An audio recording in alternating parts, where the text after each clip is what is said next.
فكيف أجيب يا ويحي ومن ذا سوف يحميني أسلي النفس الحمد لله وكفى وسلام على عباده الذين اصطفى اما بعد۔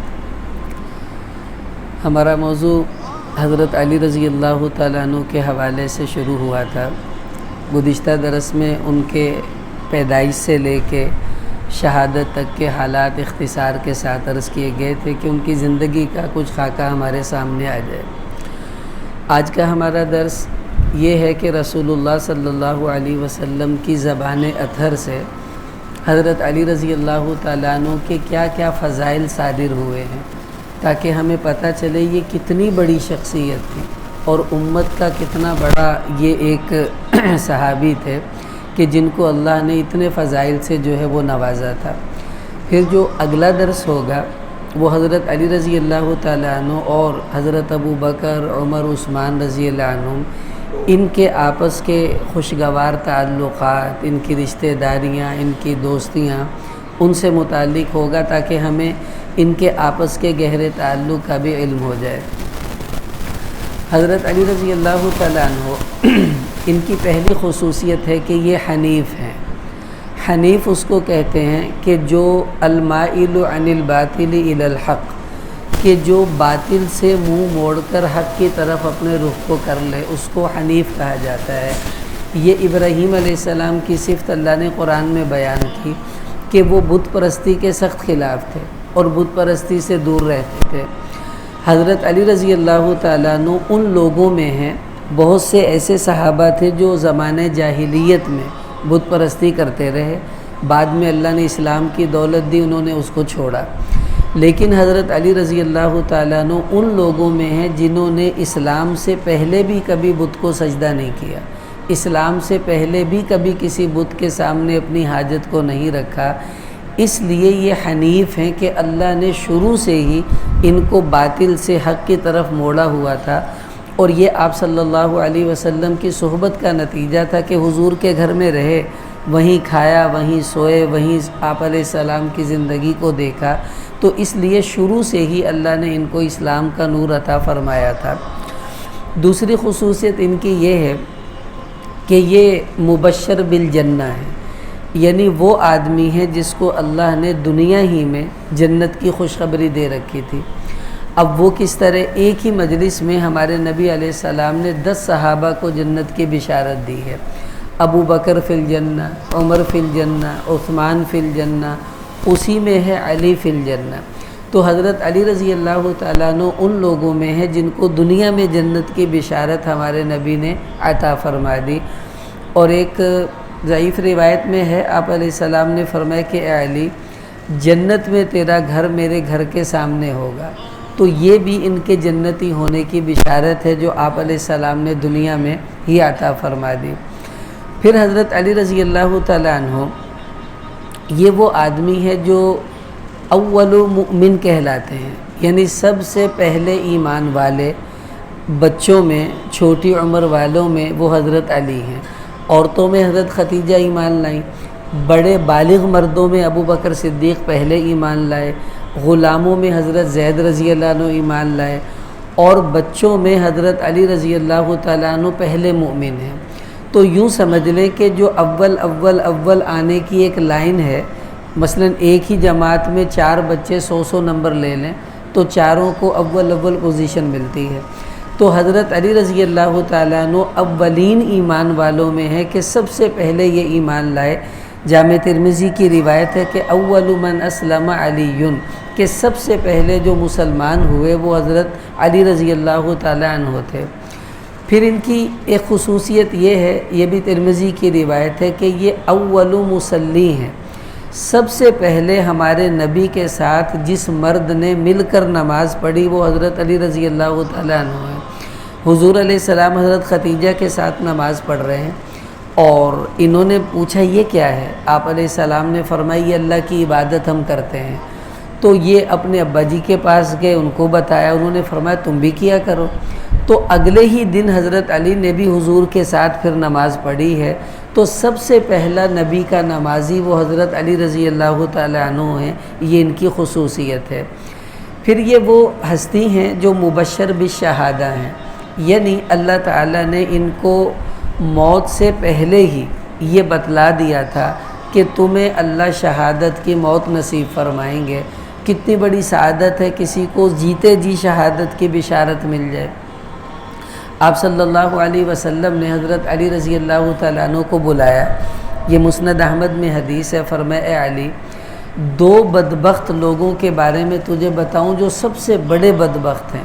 فرمایا ایک بدبخت تو وہ ہے جو قوم سمود میں تھا، جس نے صالح علیہ السلام کی اونٹنی کو جو تھا وہ ہلاک کیا، اور فرمایا دوسرا سب سے بڑا بدبخت وہ آدمی ہوگا جو تیری اس پیشانی پر یہاں تلوار مارے گا، وَيُبَلُّ عَلَى هَذِهِ، اور تیری یہ داڑھی اس کی وجہ سے خون سے گیلی ہو جائے گی۔ یہ اشارہ تھا کہ تجھے شہادت ہوگی، اللہ پاک عطا کریں گے۔ تو یہ مبشر بالشہادہ ہیں کہ جن کو دنیا میں ہی اللہ تعالیٰ نے جیتے جی شہادت کی خوشخبری اپنے نبی کی زبانی عطا فرما دی تھی۔ پھر حضرت علی رضی اللہ تعالیٰ عنہ وہ ہستی ہیں کہ جو ایمان اور نفاق کے درمیان فرق کرنے والے ہیں، یعنی اگر آپ کو دیکھنا ہے کہ آپ مومن ہیں یا منافق ہیں تو ہمارے نبی نے حضرت علی کو اس کی کسوٹی بنا دیا کہ اس پر رگڑ کر پرکھ لو تم مومن ہو یا کافر۔ مسلم شریف میں حدیث آتی ہے، حضرت علی رضی اللہ تعالیٰ عنہ فرماتے ہیں کہ مجھے حضور علیہ السلام نے یہ کہا تھا کہ یہ بتلایا تھا کہ لا یبغضنی لا یحبنی الا مؤمن ولا یبغضنی الا منافق، کہ اے علی تجھ سے وہی محبت کرے گا جو ایمان والا ہوگا، اور اے علی تجھ سے وہی بغض رکھے گا جو منافق ہوگا۔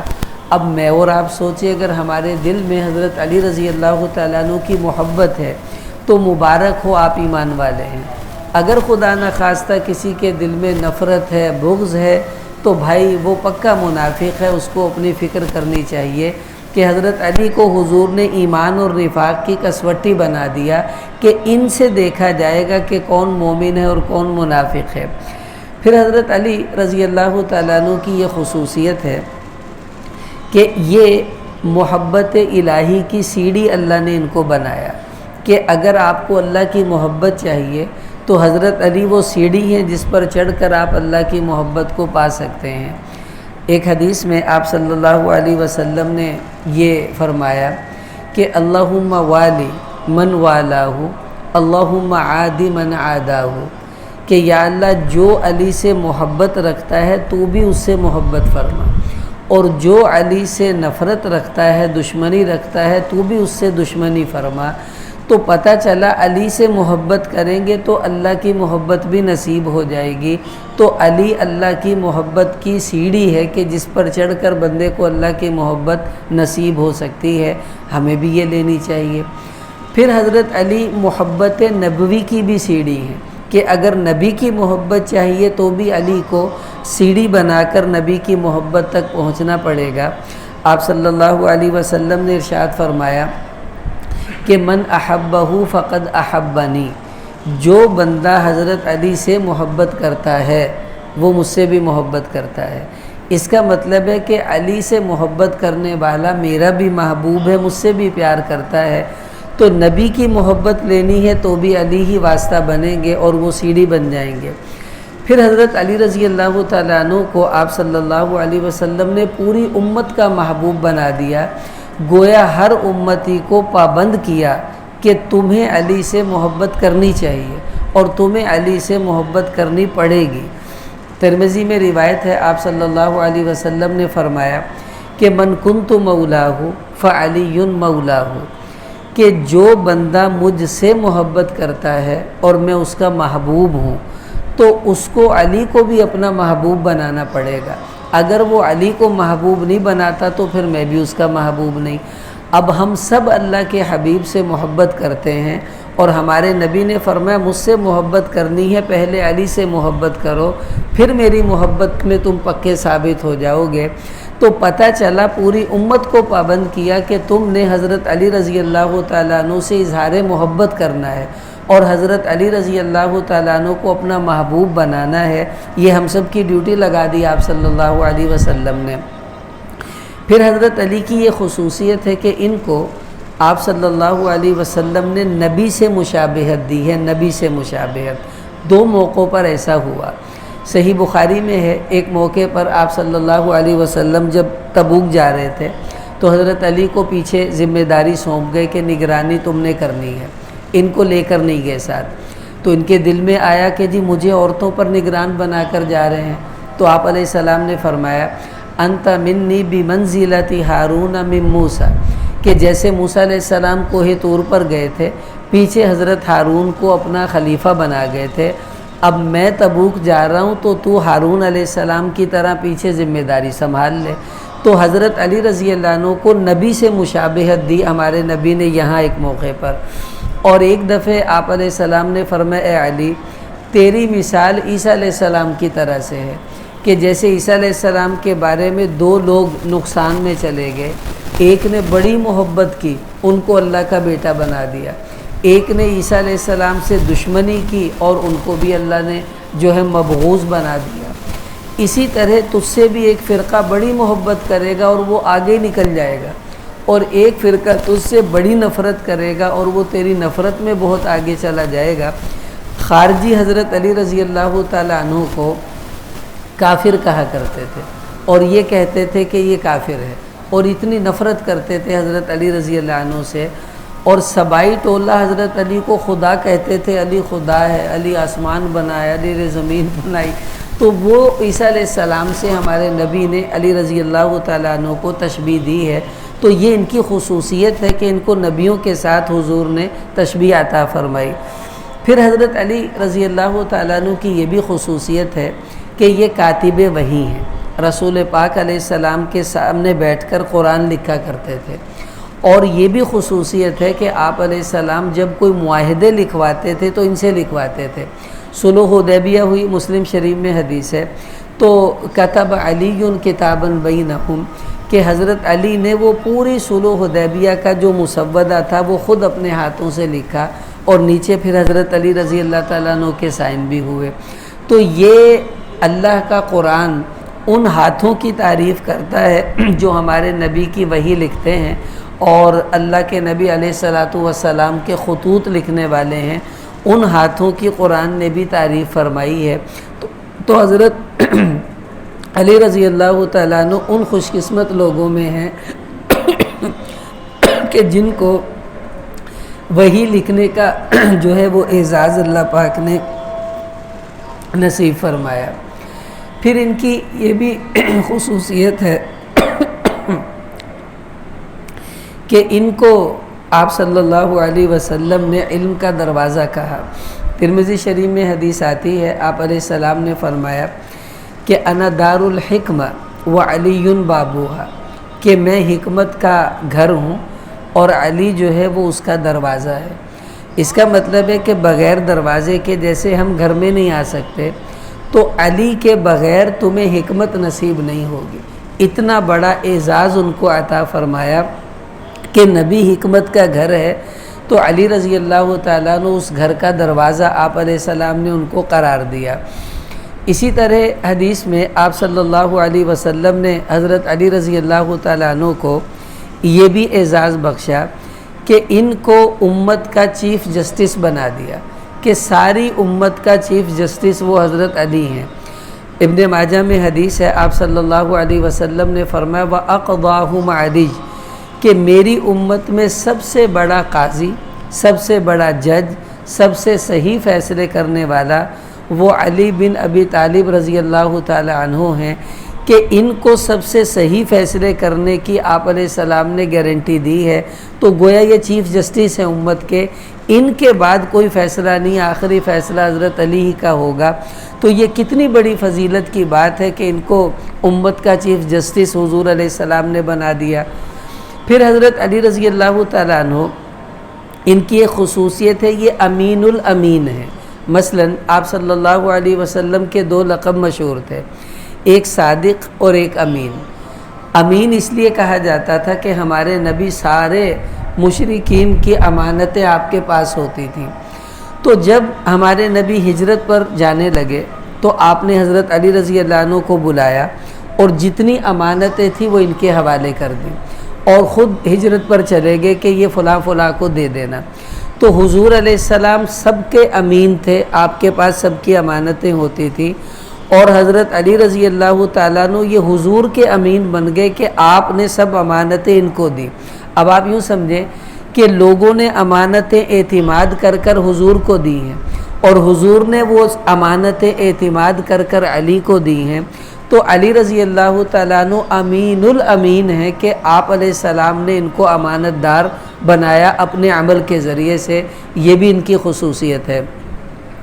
پھر حضرت علی رضی اللہ تعالیٰ عنہ کا ایک بہت بڑا اعزاز جو اللہ پاک نے ان کو نصیب فرمایا وہ یہ کہ حضرت علی کو آپ علیہ السلام نے اپنا بھائی کہا، تو یہ بڑی عجیب بات ہے۔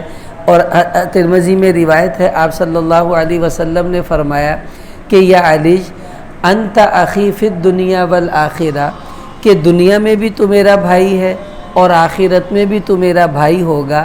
یعنی کتنے قرب کی نشانی ہے کہ ان کو آپ علیہ السلام نے دنیا میں بھی اپنا بھائی کہا اور آخرت میں بھی اپنا بھائی کہا۔ پھر حضرت علی کو بھائی بھی کہا اور داماد بھی ہیں۔ حدیث میں آتا ہے آپ علیہ السلام نے فرمایا کہ ان اللہ امرنی ان ازوج فاطمہ تھا، کہ اللہ نے مجھے حکم دیا کہ میں فاطمہ کا نکاح علی سے کر دوں، تو علی رضی اللہ عنہ حضور کے داماد بھی ہیں اور آپ صلی اللہ علیہ وسلم نے محبت میں ان کو اپنا بھائی بھی قرار دیا، تو دونوں اعزاز ان کو آپ علیہ السلام کی طرف سے نصیب ہوئے۔ پھر رسول پاک صلی اللہ علیہ وسلم کے ساتھ ان کی یہ خصوصیت تھی کہ یہ حضور کے ذابح بھی ہیں، یعنی قصائی جو جانور ذبح کرنے والے ہیں۔ آپ صلی اللہ علیہ وسلم جب حج پر گئے تو حضرت علی یمن سے حج کرنے آئے تھے، تو 100 اونٹ ہمارے نبی نے ذبح کروائے حج کے موقع پر مینا میں۔ 63 اونٹ آپ علیہ السلام نے اپنے ہاتھوں سے ذبح کیے، باقی 37 اونٹ حضور علیہ السلام نے حضرت علی کو دیے کہ یہ تم میری طرف سے ذبح کر دو۔ تو حضرت علی کو یہ بھی خصوصیت حاصل ہے کہ یہ ہمارے نبی کے قصاب ہیں، حضور علیہ السلام کے جانوروں کو ذبح کرنے کی سعادت اور خدمت اللہ نے ان کے مقدر میں لکھی اور وہ الحمدللہ انہوں نے ادا بھی کی۔ اسی طرح حضرت علی رضی اللہ تعالیٰ عنہ کو یہ خصوصیت حاصل ہے کہ رسول پاک صلی اللہ علیہ وسلم نے ان کو پاؤں پر بھی اور آنکھوں پر بھی اپنا لعاب لگایا۔ خیبر کا موقع تھا، حضور علیہ السلام نے فرمایا کہ کل اس کو جھنڈا دوں گا جس کے ہاتھ پر اللہ فتح دیں گے، اور وہ اللہ سے محبت کرے گا، اس کے نبی سے بھی کرتا ہوگا۔ تو کہا علی کو بلاؤ، کہا یا رسول اللہ ان کی تو آنکھیں خراب ہیں، آشوب چشم کی بیماری تھی۔ تو آپ علیہ السلام نے اپنا لعاب ان کی آنکھوں پر لگایا، بالکل ٹھیک ہو گئی، اور پھر ان کو تلوار دی اور انہوں نے جا کر فتح کیا خیبر کا قلعہ۔ تو ایک موقع ایسا ہوا جب ہمارے نبی ہجرت کر گئے تو حضرت علی رضی اللہ عنہ بھی پیچھے پیچھے ہجرت کر کے گئے بعد میں، تو پیدل چلنے کی وجہ سے ان کے پاؤں جو تھے ان پر بہت زخم آ گئے تھے، ورم آ گیا تھا، پھٹ گئے تھے پاؤں۔ تو اس موقع پر پھر آپ صلی اللہ علیہ وسلم نے ان کو بلایا اور اپنا لعاب ان کے پاؤں پر لگایا، جس سے وہ زخم جو پاؤں پر لگے ہوئے تھے وہ سارے زخم اللہ پاک نے درست فرما دیے۔ تو یہ کیسی سعادت ہے کہ علی کی آنکھوں پر بھی حضور کا لعاب لگا، ان کے پاؤں پر بھی حضور کا لعاب لگا۔ یہ بڑے نصیبوں کی باتیں ہیں، اللہ جس کو عطا فرما دے۔ پھر حضرت علی رضی اللہ تعالیٰ عنہ ان کو اللہ نے یہ بھی اعزاز عطا فرمایا کہ یہ اس امت کے جو یعنی زاہد لوگ تھے، زاہد اس کو کہتے ہیں جس کو دنیا کی بے رغبتی ہو، دنیا کا شوق ہی اس کے دل میں نہیں ہوتا، اس کو زاہد کہا جاتا ہے۔ حضرت عمر بن عبدالعزیز رحمۃ اللہ علیہ نے فرمایا کہ ازہد الناس، کہ دنیا میں سب سے زیادہ بے رغبت آدمی اگر کوئی گزرا ہے تو وہ حضرت علی رضی اللہ تعالیٰ عنہ ہیں، کہ ان کے دل میں دنیا کی ذرہ بھی محبت نہیں تھی، جو مال آتا وہ سارا خرچ کر دیتے اور اپنے پاس کچھ بھی نہیں رکھتے تھے، گھر میں کھانے کو نہیں ہے اور لوگوں کو نواز دے جاتے تھے، جو ہوتا وہ خرچ کر دیتے۔ تو دنیا کی محبت ان کے دل میں نہیں تھی، اس لیے یہ ازہد الناس کہلاتے ہیں کہ لوگوں میں سب سے زیادہ بے رغبت دنیا میں جو تھے وہ حضرت علی رضی اللہ تعالیٰ عنہ تھے۔ پھر یہ جبل التواضع بھی ہیں کہ تواضع اور عاجزی کے یہ پہاڑ تھے حضرت علی رضی اللہ تعالیٰ عنہ۔ اتنی تواضع اللہ نے عطا فرمائی کہ بس کیا کہنے ان کے تواضع کے۔ صحیح بخاری میں حدیث ہے، ان کے بیٹے نے پوچھا کہ ابا جان یہ تو بتائیں من افضل الناس، حضور علیہ السلام کے بعد لوگوں میں سب سے بڑی فضیلت والا انسان کون ہے؟ تو حضرت علی رضی اللہ تعالیٰ عنہ نے فرمایا ابو بکر ہے۔ تو وہ کہنے لگے ان کے بعد؟ حضرت علی رضی اللہ تعالیٰ عنہ نے فرمایا کہ عمر بن خطاب ہیں۔ تو بیٹا کہنے لگا ابا جی اور آپ؟ تو اب سنیں حضرت علی کتنے بڑے انسان ہیں، تو اپنے بارے میں اپنے بیٹے کو کہنے لگے کہ وَأَنَا رَجُلٌ مِّنَ الْمُسْلِمِينَ، میں بھی ایک عام سا مسلمان ہوں۔ یعنی افضل الناس وہ ہیں اور خود بھی بڑی فضیلت والے ہیں، اور اپنے بارے میں کیا کہہ رہے ہیں کہ میں بھی ایک عام سا مسلمان ہوں، کوئی بات نہیں، میری کیا حیثیت ہے۔ اتنی تواضع تھی کہ اپنے آپ کو کچھ بھی نہیں سمجھتے تھے، بس اللہ کی عطاؤں کو اپنے اندر چھپا کر چلنے والے تھے، یہ ان کی خصوصیت تھی۔ پھر اللہ نے ان کو خدمت کا جذبہ ایسا کہ یہ خدمت میں بہت آگے تھے۔ ان کے بارے میں آتا ہے کہ جب مسجد نبوی کی تعمیر ہو رہی تھی تو اس تعمیر میں خود اپنے کمر پر پتھر اٹھا کر لاتے مسجد کے ڈالنے کے لیے، گارا وغیرہ بنا کر خود اٹھا کر لاتے مسجد کی تعمیر کے لیے۔ اور جب خلیفہ بن گئے اس کے بعد بیت المال جہاں پر مال وغیرہ رکھا ہوتا، امانتیں رکھی ہوتی، وہاں پر حضرت علی رضی اللہ تعالیٰ نے اپنے ہاتھوں سے جھاڑو دیا کرتے تھے۔ اب آپ بتاؤ کوئی بادشاہ ہو اور وہ پارلیمنٹ میں جا کر جھاڑو مار رہا ہو، آج کوئی ایسی مثال دے سکتا ہے؟ یہی لوگ تھے جو کر دکھا گئے کہ سارے فضائل ہونے کے باوجود اپنے ہاتھوں سے بیت المال میں جھاڑو دیا کرتے تھے۔ یہ ان کی تواضع تھی جو اللہ پاک نے ان لوگوں کو عطا فرمائی۔ پھر حضرت علی میں خشیت بھی انتہا درجے کی تھی، اللہ کا خوف، رونا، دل کے اندر اللہ کی خشیت۔ حیات الصحابہ میں روایت ہے کہ رات کو حضرت علی تہجد میں اٹھتے اور ایسے چیختے جیسے کوئی سانپ کا ڈسا ہوا چیختا ہے، آ آ، یہ آوازیں، یہی لفظ لکھے ہوئے کتابوں میں، آ آ، بھائی کیا ہوا؟ پھر اپنے آپ کو مخاطب کر کہتے من قلت الزاد و بعد السفر، کہ ہائے میرا کیا بنے گا، آخرت کا سفر بہت لمبا ہے اور میرے پاس کوئی سامان نہیں وہاں لے جانے کے لیے، یعنی اعمال بہت تھوڑے ہیں، میرا وہاں پر کیا بنے گا۔ سب کچھ کر کے جنتی ہو کر بھی راتوں کو اللہ کے سامنے رو کر یہ کہہ رہے ہیں کہ میرا کیا بنے گا، اتنا لمبا سفر ہے اور میرے پاس تو سامان ہی کوئی نہیں ہے۔ تو یہ اللہ پاک نے ان کو خصوصیات نصیب فرمائی تھی جس کی وجہ سے یہ لوگ امت کے بڑے کہلاتے تھے۔ پھر ان کو ایک اور اعزاز حاصل ہے کہ رسول پاک صلی اللہ علیہ وسلم نے ان کو ایک چادر کے نیچے لے کر اپنے اہل بیت میں ہونے کا اعزاز بھی نصیب فرمایا۔